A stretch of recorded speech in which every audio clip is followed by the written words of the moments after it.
Selamat siang anak-anak. Anak-anak, bagaimana kabar kalian hari ini? Oke, sehat ya? Nah, masih semangat? Oke, semangat ya. Nah, walaupun siang-siang kita tetap semangat ya belajar hari ini. Oke.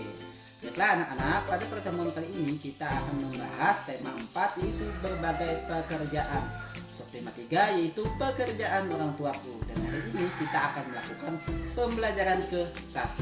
Tapi sebelum kita masuk ke pembelajaran kita hari ini, marilah kita berdoa bersama-sama agar kegiatan pembelajaran kita hari ini dapat berjalan dengan baik.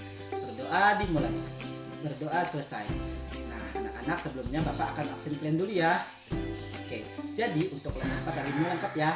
Nah lanjut ya anak-anak.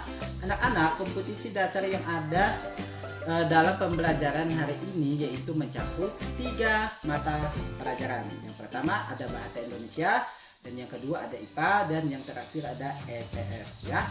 Nah kalian bisa langsung membaca teks yang ada di samping Bapak ini. Oke, Bapak tunggu ya. Oke, sudah selesai. Nah jadi Bapak lanjutkan ya. Tujuan pembelajaran kita hari ini, anak-anak juga bisa baca bacaan yang ada di samping Bapak ini. Bapak tunggu ya. Nah, sudah selesai. Nah kita lanjut ya anak-anak. Oke, anak-anak, tahukah kalian apa itu dongeng? Ada yang tahu anak-anak? Oke, ini tahu ya. Oke, Bapak lanjut ya. Dongeng adalah cerita khayalan atau cerita yang tidak benar-benar terjadi ya. Dongeng biasanya bersifat menghibur dan mengandung nilai pendidikan ya. Oke. Sedangkan pendongeng adalah orang yang menyampaikan dongeng tersebut ya kepada orang lain atau menceritakan. Nah, dongeng sangat menyenangkan. Di Indonesia kaya akan dongeng, banyak diantaranya yang didongengkan. Sekarang mari kita baca sebuah dongeng ya tentang tupai dan ikan gabus. Nah, sekarang kalian baca ya, baca di samping.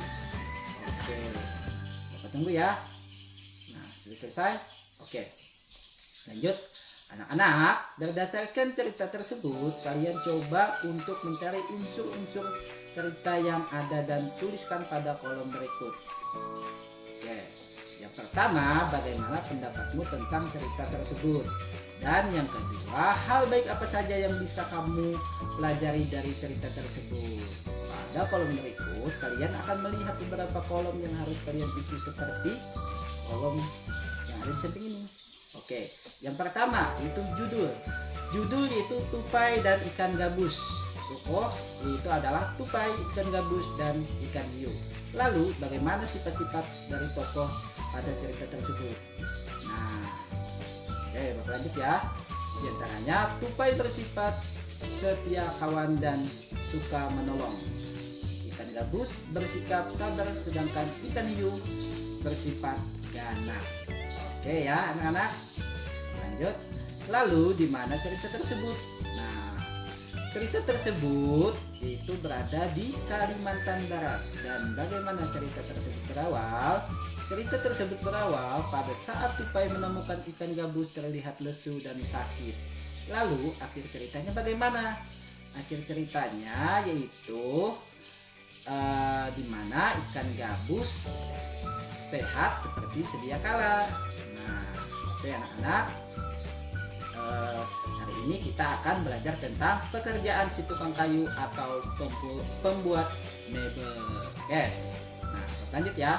Coba kalian baca teks yang ada di samping Bapak ini. Oke, Bapak tunggu ya. Nah, sudah selesai? Iya, lanjut ya.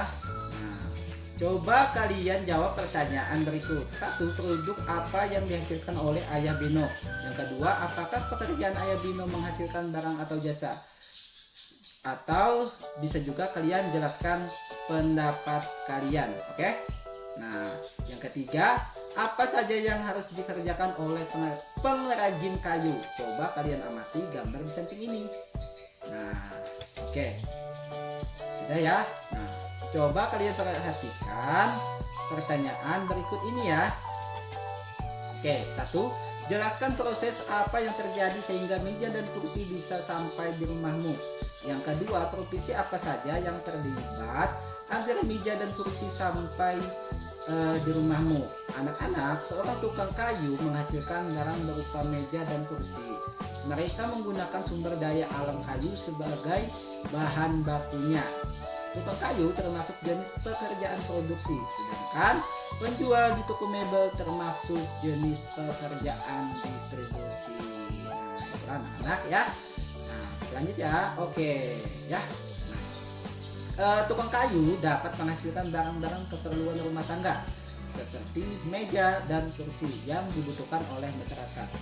Cobalah kalian perhatikan penampakan hutan di Kalimantan pada gambar di samping ini. Oke, sudah selesai. Nah, untuk warna hijau yaitu adalah menunjukkan adanya pohon, dan untuk warna putih menunjukkan hutan Kalimantan yang sudah gundul. Coba kalian baca ya, Bapak tunggu. Oke, sudah selesai. Nah, menurut kalian bagaimana perkembangan pohon yang ada di Kalimantan dari tahun ke tahun? Coba kalian amati dan diskusikan dengan temanmu pada tabel berikut di samping. Oke, sudah selesai. Nah, sudah selesai?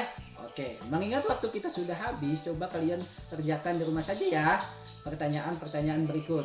Nah, sudah paham anak-anak? Oke, jadi kesimpulan pembelajaran kita hari ini yang pertama yaitu kisah dongeng tupai dan ikan gabus, dan yang kedua membaca teks pengrajin kayu, dan yang terakhir atau yang ketiga mengomunikasikan jenis-jenis pekerjaan. Oke, anak-anak, sebelum kita tutup pembelajaran kita hari ini, marilah kita berdoa ya. Berdoa dimulai, berdoa selesai. Nah, anak-anak, terima kasih, sampai jumpa.